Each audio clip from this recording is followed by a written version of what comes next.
sweating right the way down to the checker flag with only 2 more corners to go.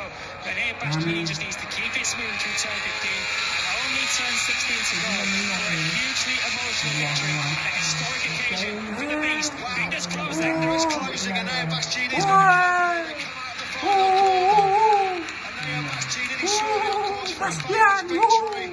The beast reigns supreme in the Middle East. What an emotional victory for now Bastianini and the Bastianini Ducati team.